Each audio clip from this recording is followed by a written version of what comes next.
दोस्तों, आज की कहानी हिम्मत और साहस की है। कैसे एक जर्मन कैदी खुद के जिगर के बदौलत इस सफर को पूरा करने में कामयाब हो जाता है जो आज तक कोई नहीं कर सका।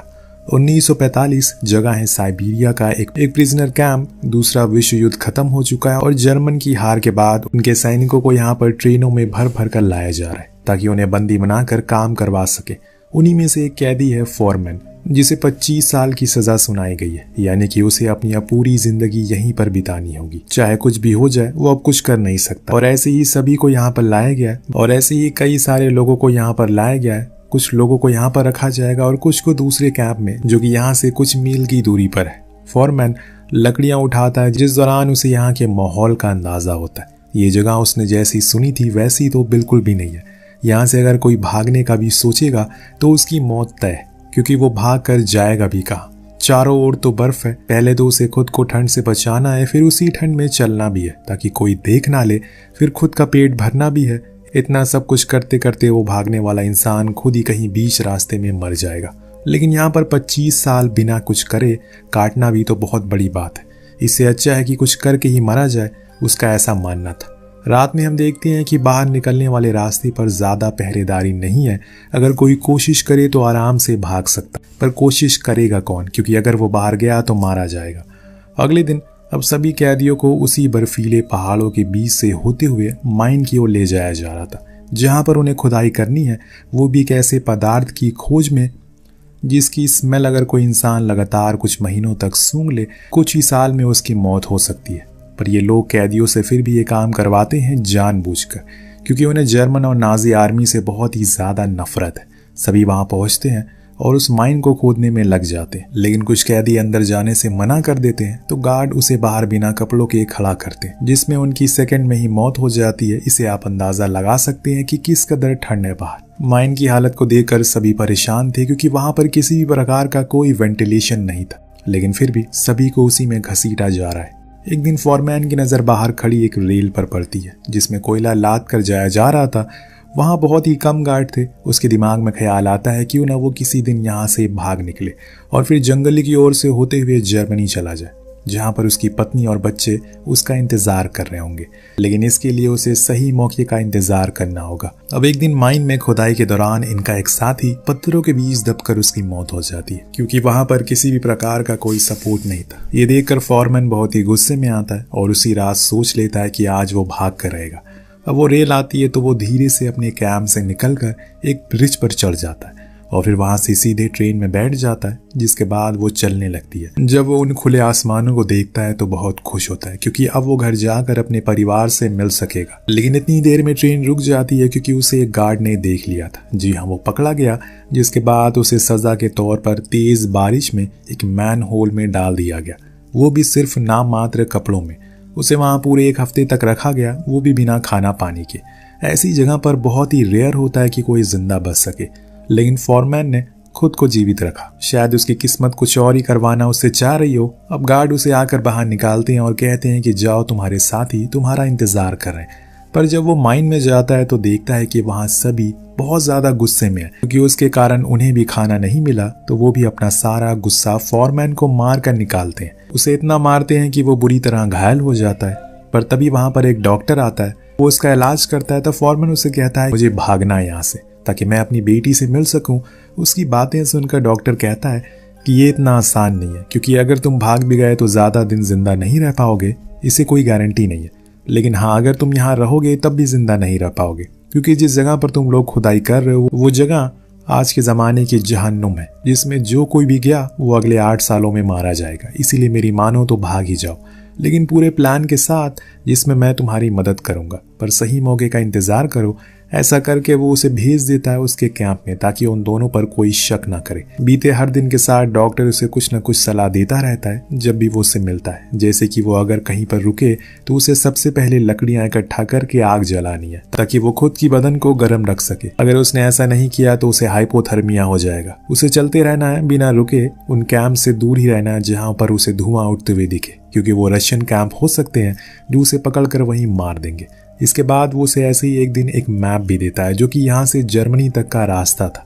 अगर उसने उसे फॉलो किया तो वो पक्का यहाँ से बाहर निकल सकता है। अब 2 हफ्तों के बाद डॉक्टर आखिरकार उसे अपने कैबिन में बुलाता है, उसे अपने खुद के गर्म कपड़े देता है पहनने के लिए और कुछ कपड़े और भी देता है। इसके बाद वो उसे खुद की टिफिन देता है ताकि अगर वो जर्मनी पहुंच जाए तो वो ये उसके परिवार को दे दे, उसकी आखिरी निशानी के तौर पर। दरअसल डॉक्टर भी किसी जमाने में भागने वाला था, लेकिन फिर वो एक बारी पकड़ा गया और अब तो उसकी उम्र भी हो चुकी है, इसीलिए कोई फायदा नहीं है। लेकिन वो फॉरमैन को पूरी तरीके से मोटिवेट कर रहा था। पर ये क्या, इतने में उसके गेट पर कोई आता है। ये जनरल था जो अचानक से आ गया था, जिसको देखकर डॉक्टर फॉरमैन को छुपा देता है और खुद उसके सामने ऐसा बिहेव करता है कि मानो कुछ हुआ ही ना हो। जनरल को भी कोई शक नहीं होता, इसीलिए वो वापस चला जाता है। इसके बाद फॉरमैन बाहर आता है और डॉक्टर से आखिरी अलविदा लेता है, क्योंकि अब यहाँ से जाने वाला है। यहाँ तो वो पहुंच जाएगा, या तो वो वहां पहुंच जाएगा या फिर वापस उसकी लाश ही आएगी। एक बार फिर से वो वहां से भाग चुका है, उस बर्फीली रेत को थपेड़े मारते हुए आगे बढ़ता है। जब सुबह होती है तो किसी को फॉरमैन दिखाई नहीं देता। जनरल को जब पता लगा कि वो दोबारा भाग गया तो वो बहुत ही ज्यादा हैरान होता है, क्योंकि आज तक ऐसा करने वाला कोई नहीं था। तभी उसे डॉक्टर का ख्याल आता है कि वो फॉरमैन के साथ कुछ ज्यादा ही क्लोज था। लेकिन ये क्या, जब वो उसके केबिन में पहुंचता है तो देखता है कि डॉक्टर ने खुद की जान ले ली, यानी कि उसे पहले से पता था कि जनरल उसे जिंदा नहीं छोड़ेगा, इसीलिए उसने ये कदम उठा लिया। अब जनरल के गार्ड फॉरमैन को कई दिन तक ढूंढते रहते हैं, पर वो कहीं नहीं मिलता।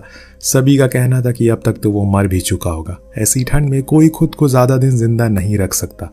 लेकिन जनरल ने फॉरमैन को उसी दिन आंख लिया था जिस दिन उसने उसे मैन होल में डाला था। फिर भी वो जिंदा बाहर निकल आया। उसे पूरा यकीन है कि वो अभी भी जिंदा ही होगा, और ये सच भी था, क्योंकि दूसरी ओर फॉरमैन बस चले जा रहा है, पर पिछले 6 दिनों से चलते चलते उसके शरीर में ताकत खत्म हो चुकी है। ऊपर से उसका खाना और पानी भी, इसीलिए वो वहीं सो जाता है कि तभी उसे कहीं से कुत्तों की आवाज आती है। जब वो पीछे मुड़कर देखता है तो वहां पर गार्ड थे जो कि उसी ओर आ रहे, इसीलिए वो फौरन खड़े होकर भागना शुरू करता है। लेकिन तब तक बहुत देर हो चुकी थी। वो उसके करीब आकर उसे रौंद देते हैं, पर ये क्या, वो तो एकदम ही सही सलामत है। दरअसल ये उसका एक भयानक सपना था जो उसे काफी डरा देता है, पर उसके अंदर हिम्मत आ गई है, इसीलिए वो फिर से चलने लगता है। अब उसे 4 दिन हो गए बिना कुछ खाए पिए, और चलते हुए तकरीबन 12 दिन उसके पैरों ने जवाब दे दिया, इसीलिए वो एक जगह पर बैठकर थोड़ा आराम करता है। तभी उसकी नजर एक सील पर पड़ती है जो उसका खाना बन सकती है, और उसके खाल को वो एक वूलन के कपड़ों की तरह इस्तेमाल कर सकता है, इसीलिए वो बड़ी ही सूझबूझ के साथ उस पर शूट करता है। पर ठंड होने के कारण उसके हाथ कांप रहे थे, इसीलिए पहली बारी वो मिस हो जाता है। पर अब वो सील भागने लगती है, इसीलिए फॉरमैन जाकर उसके करीब से शूट करता है, और इस बारी वो उसमें कामयाब भी होता है। और अब वो उसे छील कर खाता, और उसने महीनों बाद भरपेट खाना खाया, जिससे कि उसके अंदर एक अलग ही तरह की ऊर्जा आ गई है, जिसकी बदौलत वह फिर से आगे बढ़ने की हिम्मत बना लेता है। उसके पास एक कंपास भी है, उसी की मदद से वो चल रहा है, क्योंकि यहाँ पर ऐसे रास्ते का अंदाजा लगा पाना असंभव है।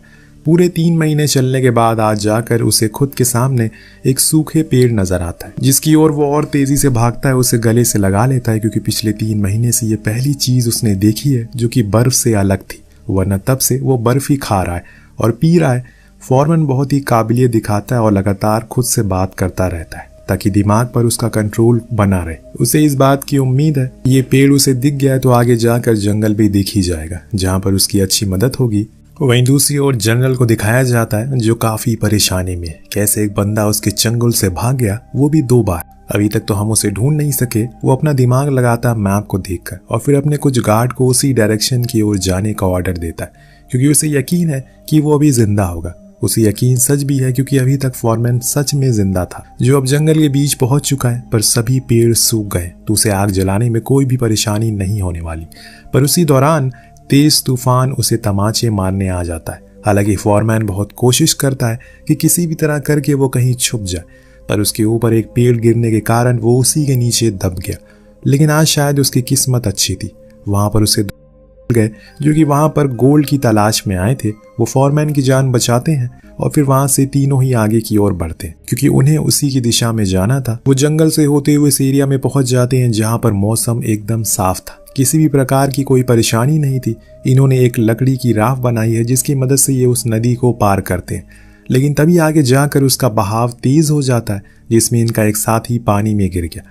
फॉरमैन ने बिना कोई परवाह किए उसकी जान बचाने के लिए पानी में कूदा और उसे जैसे तैसे करके किनारे तक ले आए। पर इनका जो साथी राफ्ट पर था वो बिना रुके ही आगे बढ़ता है और उसी जगह पहुंच जाता है जहां इन्होंने ठहराव किया था। वहां सोने के छोटे छोटे टुकड़ों को भी निकालता है जो उन्होंने खोजे थे, जिसको देखकर उसके मन में लालच आ गया कि अब तो वो दोनों मारे गए होंगे, इसीलिए वो इसे लेकर फरार हो जाता है। लेकिन इतने में फॉरमैन और वो आदमी उसके सामने खड़े होते हैं। उसके साथी को पता चल गया था कि उसने उसे धोखा दिया है, इसीलिए वो उसे गोली मार देता और फिर फॉरमैन को लेकर वहां से चला जाता है।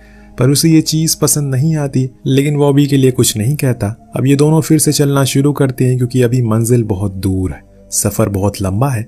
इनका एक बार फिर से सामना होता है उस खतरनाक बर्फ और ठंड से, पर रुकना नहीं है। फॉरमैन के जो साथ वाला था वो थोड़ी ज्यादा उम्र का था। वो सोचता है कि इसका सामान मैं ले लेता हूँ, थोड़ी देर थक गया होगा। पर जब वो ये चीज उस आदमी को कहता है तो उसे लगता है कि वो उसके सोने को छीनने की फिराक में है, इसीलिए वो उसे वहीं धक्का दे देता है और खुद भाग जाता है। जब फॉरमैन की आंख खुलती है तो वो खुद के सामने भूखे भेड़ियों को देखता है जो उसी की फिराक में लगे हुए थे। वो जल्दी से एक सूखे पेड़ पर चढ़ गया, लेकिन उन्होंने उसे वहां भी खींच लिया और जमीन पर लाकर पटक दिया। अब उसे पता चल चुका है कि उसकी मौत तो तय है। वो अपनी आंखें बंद करके अपनी बीवी और अपनी बेटी के चेहरे को याद करने लगता है। अब बहुत देर हो चुकी है, कुछ नहीं होता। तब हम देखते हैं कि एक कबीले वाला उसकी मदद कर रहा है। वो उसे अपने गांव ले जाता है जहां के लोग उसकी बहुत ही देखभाल करते हैं। लेकिन सुबह ही उनके पास रशियन आर्मी का मैसेज आता है, अगर उन्होंने किसी भी जर्मन को पनाह दी तो उन सभी को मार दिया जाएगा। इसीलिए वो लोग फौरन उसे वहां से जाने को कहते हैं। पर उन्होंने उसे बहुत सारा खाना और एक डॉग भी दिया था ताकि उसे अकेलापन महसूस ना हो। अब दोनों ही वहां से अकेले ही आगे की ओर जाने लगते हैं। आज फॉरमैन को चलते चलते पूरे 1.5 साल हो गए। जी हाँ दोस्तों, वो 1.5 साल से चलता जा रहा है। वो एक जंगल में पहुंच गया है जहां पर एक मील है, जहां के लोग उसे देख लेते हैं। पर जब उसकी कहानी को सुनते हैं तो उन्हें उस पर बहुत तरस आता है। इसीलिए वहां का ओनर उसे एक मालगाड़ी में बैठा देता है जो कि वेस्ट जर्मनी की ओर जा रही थी। फॉरमैन अब बहुत ज्यादा खुश है, आखिरकार वो अपने परिवार से मिल पाएगा, अपने घर जा पाएगा। लेकिन ये क्या, अचानक रात में उसके सामने कुछ रशियन दिखते हैं। जी हाँ, आपने सही सोचा, उसके साथ धोखा हुआ है। उस ओनर ने इनाम के लालच में आकर ऐसा किया, जनरल को बता दिया जो खुद वहां खड़ा था। पर फॉरमैन अपने डॉग को लेकर भागना शुरू करता है, लेकिन ज्यादा दूर तक नहीं, क्योंकि कुछ ही देर में उसके सामने जनरल खड़ा था जो उसे देखकर स्माइल करता है।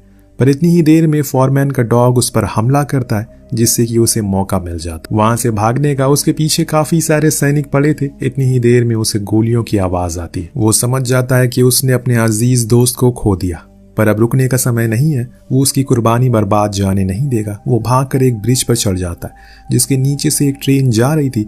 उस पर वो कूदकर खुद की जान बचा लेता है। जनरल के चंगुल से वो एक बार फिर से फरार हो गया, जो देखकर वो गुस्से से लाल हो जाता है। वहीं हम फॉरमैन को देखते हैं जो कभी पहाड़ तो कभी नदी तो कभी खुले मैदान से होते हुए लगातार आगे बढ़ता जा रहा था। उसके कदम अब रुकने वाले नहीं है। आज पूरे 7 साल हो गए उसे चलते चलते। अब जाकर वो ईरान के छोटे से गांव में पहुंचा, जहां पर एक मेला लगा है जिसमें बहुत ही स्वादिष्ट खाने सामान बिक रहे हैं, जिन्हें देखकर फॉरमैन का दिल भी करता है उसे खाने को। पर उसके पास पैसे तो है नहीं। लेकिन वो लड़की को उस पर दया आ जाती है तो वो अपने भाई से एक पैनकेक उसे मुफ्त में दे देती है, जिसको खाकर वो बहुत ज्यादा खुश होता है। देन वो पास में ही बनी एक मस्जिद में जाता है, वहां प्रार्थना करता है, प्लीज उसे उसके परिवार से मिलवा दो। अभी एक इंसान फरिश्ता बनकर उसके पास आता है जो खुद का नाम अजीज बताता है। उसका कहना था कि उसने उसे मेले में पहचान लिया था कि वो कौन है, लेकिन तुम घबराओ मत, मैं तुम्हें तुम्हारे परिवार के पास भेज दूंगा। वो फॉरमैन को कपड़े देता है, कुछ पैसे देता है और एक नया पासपोर्ट भी, जिसको लेकर वो बॉर्डर पर जाता है और ब्रिज को क्रॉस करने लगता है। वो मन ही मन बहुत खुश था, क्योंकि इससे ज्यादा खुशी की बात क्या ही होगी। 7 सालों बाद आखिरकार वो अपने परिवार से मिलेगा। पर इसी बीच वो देखता है कि उसके सामने फिर से एक बारी जनरल आकर खड़ा हो गया। जी हाँ, उसे अजीज के बारे में पता चल चुका है, जिसने फॉरमैन के बारे में उसे बताया था। फिर जनरल ने उसे मार दिया। लेकिन अब यहाँ क्या होगा, क्योंकि जनरल ने उसे आखिरकार पकड़ तो लिया और अब वो इस जगह से बचकर भी भाग नहीं पाएगा। फॉरमैन को खुद पर तरस आता है, क्योंकि 7 साल तक हर मौसम का सामना करके भूख प्यास से तड़प कर जंगलों में रहकर आज जाकर वो इस मुकाम पर पहुंचा। लेकिन अब सब कुछ बर्बाद हो गया, अब कुछ नहीं बचा, क्योंकि अब वो तो जेल में ही जाएगा। लेकिन ये क्या, जनरल उसके रास्ते से हट जाता है, जो देखकर उसे भी यकीन नहीं होता। दरअसल जनरल ने अपनी 34 साल की सर्विस में पहली बार ऐसा साहस और हिम्मत वाला आदमी देखा था जिसने उसके अंदर इस भावना को जगा दिया कि आखिर परिवार कितना मोल रखता है एक इंसान के लिए। उसी के लिए तो फॉरमैन ने इतने कष्ट सहे। आज क्रिसमस का दिन है, इससे अच्छा मौका क्या ही हो सकता है अपने परिवार से मिलने का। फॉरमैन आखिरकार अपने घर के बाहर खड़ा था जहां उसने देखा कि उसका परिवार चर्च जा रहा है। वो उनसे वहां नहीं मिलता तो वो भी उनके पीछे पीछे गया जहां पहली ही नजर में उसकी बेटी ने उसे पहचान लिया। वो भागते हुए उसके पास जाती है और फिर उसकी पत्नी दोनों उसे गले लगा लेती। उनकी आंखों में आंसू थे, इतने साल बाद वो अपने परिवार से मिल रहा है। दोस्तों, एक परिवार ही है जो हमें दुनिया के किसी भी कोने से खींच कर उनके पास लाता है, क्योंकि परिवार का प्यार अनकंडीशनल होता है। वेल, आपको कहानी कैसी लगी नीचे कमेंट करके जरूर बताइएगा। मिलते हैं अगली वीडियो में। Thank you so much watching. Peace out.